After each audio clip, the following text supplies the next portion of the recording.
வணக்கம். City man Tamil செய்தி பத்திரிகை யூடியூப் சேனலின் செய்திகள். மணலி டாக்டர் சிவந்தி ஆதித்தனார் பெண்கள் மேல்நிலைப்பள்ளியில் காமராஜர் பிறந்தநாள் விழா. தமிழிசை சவுந்தரராஜன் அதிக மதிப்பெண் பெற்ற மாணவிகளுக்கு தங்க பதக்கங்களை வழங்கினார். மணலி டாக்டர் சிவந்தி ஆதித்தனார் பெண்கள் மேல்நிலைப்பள்ளியில் பெருந்தலைவர் காமராஜரின் 122வது பிறந்த நாளை முன்னிட்டு இன்று 15/7/2024 கல்வி திருவிழா கொண்டாடப்பட்டது. பள்ளி தாளாளர் கே. சந்திரமோகன் தலைமையில் கல்விக்குழு உறுப்பினர்கள் முன்னிலை வகிக்க தலைமை ஆசிரியர் ஜெகஜோதி வரவேற்றார். சிறப்பு விருந்தினராக தெலுங்கானா மற்றும் புதுச்சேரி முன்னாள் கவர்னர் டாக்டர் தமிழிசை சவுந்தரராஜன் கலந்து கொண்டு தேசிய கொடியை ஏற்றி வைத்து கடந்த கல்வி ஆண்டில் 10 மற்றும் +2 தேர்வில் பள்ளியில் முதல் மதிப்பெண் எடுத்த மாணவியர்களுக்கு தங்கப் பதக்கம் வழங்கி சிறப்புரையாற்றினார். மேலும் பள்ளி மாணவிகளின் கேள்விகளுக்கும் பதிலளித்தார் தமிழிசை சவுந்தரராஜன்.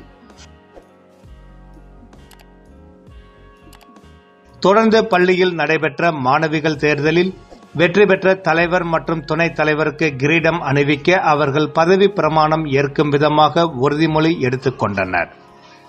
இதனையடுத்து மாணவிகளுக்கு இனிப்புடன் மதிய உணவு வழங்கினார். இந்நிகழ்ச்சியில் வண்ணாரப்பேட்டை தமயந்தி வேணுகோபால், மணலி ஏ. தங்கம், சென்னை வாழ் நாடார் சங்க துணை செயலாளர் செல்லத்துறை, காமராஜர் கல்வி பாசறை தலைவர் ஜெயக்குமார், மணலி டாக்டர் சிவந்தி ஆதித்தனார் நற்பணி மன்ற தலைவர் காளியப்பன், செயலாளர் ஹரிஹரன், பொருளாளர் பாண்டியன், பாரதிய ஜனதா கட்சி நிர்வாகி மணலி எம். பாலா, மாவட்ட பொதுச் செயலாளர் ஜெய் கணேஷ், மாவட்ட செயலாளர் வன்னியர் ராஜன் உட்பட பலர் கலந்து கொண்டனர். நிகழ்ச்சியை ஆசிரியை சுஜாதா தொகுத்து வழங்கினார். முடிவில் ஆசிரியை சைனி நன்றி கூறினார்.